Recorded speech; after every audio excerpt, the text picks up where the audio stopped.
I also condemn the Gujarat massacre, the riots which were pre-planned, which took place in Gujarat in India, where innocent few thousand Muslims were killed. I condemn all sorts of terrorism, where innocent human beings are killed, irrespective whether Muslim or non-Muslim. And whatever acts of terrorism which takes the life of innocent human being is to be condemned, including suicide bombing. Now we have, recently in the past few decades, that a person goes, he puts up a bomb, goes in a marketplace, goes in a tube station, on the road, and he blows himself up, and with him takes several other human lives. This act in no way, this act is not tolerable in any religion, especially Islam. Suicide bombing where innocent human beings are killed is totally prohibited in Islam. Unfortunately, though Islam is a religion which condemns all sorts of terrorism, all acts of terrorism that took place in the past, which is even taking place in this 21st century, even though it condemns, unfortunately, today the media portrays Islam as a religion which promotes terrorism. Every community has its black sheep. Every community has its black sheep. And I'm also aware that there are black sheep in the Muslim community. What does the media do? The media picks up the black sheep of the Muslim community and they portray as though they're exemplary Muslims. Because of this today, we find that most of the people think that Islam promotes terrorism. If you read the Quran, if you read the sayings of the Prophet, Islam amongst all the religion is at the foremost in condemning the killing of innocent human beings. And one such prey of the media, of these media tactics, was myself. 8 months back, in the 4th week of June 2010, I was supposed to give a series of talks in UK. I was supposed to give a talk in the Wembley Arena in Wembley, London, in LG Arena, NEC Birmingham, as well as Sheffield Arena in Sheffield. All these venues had a capacity of 10 to 15,000 people, and these are prestigious venues. Just 3 weeks before my lecture tour, there was an article which came in one of the leading newspapers, that is Sunday Times. Sunday Times, it gave an article, Muslim preacher of hate let into Britain. And this article, it gave portions of my speeches, which were either quoted out of context or they were misquoted. And it portrayed me as a preacher of hate, a person who promotes terrorism. And the next couple of days, the same article was picked up, rehashed, and reprinted in many of the newspapers of UK. Not only newspapers of UK, but newspapers internationally, including the newspaper of India. Unfortunately, these articles inspired the Home Secretary of UK, Theresa May, to pass an exclusion order on the 16th of June 2010. After reading these articles and hearing some clips from the YouTube, which were again either out of context, and there were portions which were manipulated, based on these YouTube clips and the media report, the Home Secretary of UK on 16th of June 2010, she passed an exclusion order against me. And the next day, 17th of June, the Deputy High Commissioner of Britain in Bombay, on the 17th of June, they revoked and cancelled my visa. I had a valid 5 years multiple entry visa to UK, which was issued on the 15th of July 2008, valid till 15th of July 2013. I have been coming to UK since the past 20 years. I have come several times, and for lecture tours also several times. I had a valid multiple entry 5 years visa which had come twice before in 2008, 2009, which was cancelled without giving me a fair hearing. I think this is an attack on freedom of expression as well as on human rights.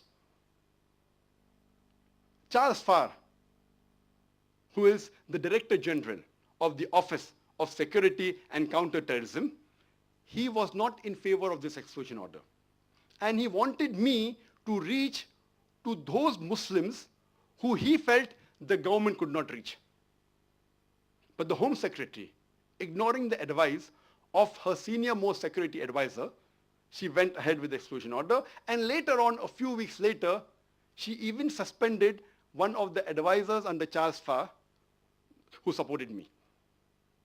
I personally have more faith in the judiciary system rather than the political system of my country, India, as well as the country of UK. We did a judicial review and took it to the High Court. And Justice Cranston, though the Home Secretary said I have no right to file under human rights because I'm a non-UK citizen, Justice Cranston said, and he reviewed it, and he said that he can file a case. And he passed a judgment and said that the first three decisions of the Home Secretary on 16th of June, 17th of June, and the 27th of June, all three were unlawful. But however, later on in the month of August 2010, when they gave additional information, he said that this is lawful, which is not logical. I have faith in the judiciary system. We have filed for an appeal against the last judgment of the High Court, and I have full faith that inshallah, very shortly, this exclusion order would be reversed by the Court of Appeal.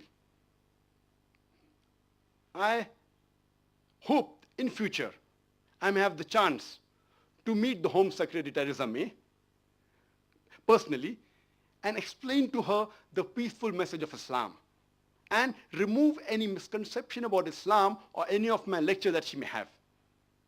I personally would have come, I would have personally preferred to come personally in the Oxford Union and give this talk and have a lively question and answer session rather than the satellite. Last month, I had gone to France. I was in Paris. We had a board meeting of our trust, Islamic Research Foundation International, which is based in UK, as well as Universal Broadcast Limited. Because I could not come to UK, I called the board members to Paris, and I was shocked.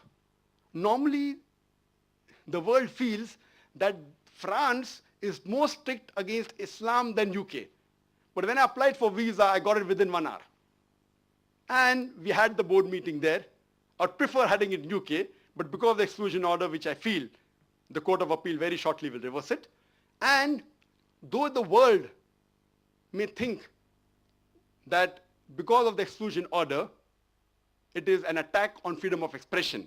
But I would like to thank the Oxford Union that even though an exclusion order has been passed on me, yet they permitted this debate or this lecture for the question and answer session. I would like to thank the Oxford Union, especially the president, Mr. James Langman, for being bold and agreeing to have this lecture. The Oxford Union may or may not agree with my speech. They may like my talk or may not like my talk. What I appreciate is that they are really people who promote freedom of expression. I would like to conclude my speech by giving a message. Peace is the only solution for the problems of humanity. Many nations, many countries have armies. They have got military, they have got navy, they have got air force. Some countries have weapons of mass destruction. Some have nuclear weapons. Believe me, all these are not the solution for the problems of humanity. The only solution, according to me, for the problems of humanity is peace. There may be differences. There are differences in culture. There are differences in languages. There are differences in color. There are differences of society. Irrespective of the differences, one common factor amongst all human beings of the world is that all want peace. According to me, peace is the only solution for the problems of humanity. I said at the starting of my talk, Islam is derived from the Arabic word salam, which means peace. And this word salam is mentioned in the Quran no less than 43 times. It's mentioned no less than 43 times, and along with its derivatives, it's mentioned no less than 143 times. Salam, peace, is mentioned in the Quran no less than 143 times. And I started my talk by greeting all of you Assalamu alaikum, which means peace be on all of you. The Quran says in Surah Yasin, chapter number 36, verse number 58, that peace is a salutation from the Lord who is the most merciful. One of the attributes of Almighty God is As-Salam, the source of peace. Quran says in Surah Al-Hashr, chapter 59, verse number 23, it refers to Allah, Almighty God, as As-Salam, the source of peace. Quran says in Surah Ma'idah, chapter 5, verse number 16, that Almighty God guides those people who come towards Him, towards peace and safety, and takes them out of darkness into light. That's the reason. Every chapter of the glorious Quran, there are 114 chapters in the Quran, every chapter except 9 starts with the beautiful formula, Bismillah ar-Rahman ar-Rahim, in the name of Allah, Almighty God, the most merciful, the most gracious.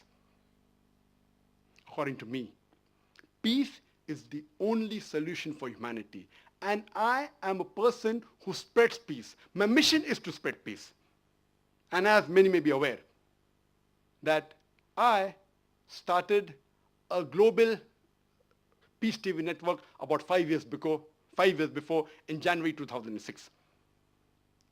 In January 2006, I launched the Peace TV in English. 2.5 years later, in 2008, Peace TV Urdu, and inshallah, in the next couple of months, in April 2011, we will launch the Peace TV Bangla. Today, Peace TV English is the largest watched Islamic satellite channel in the world. It has a viewership of more than 100 million, out of which more than 25% are non-Muslim.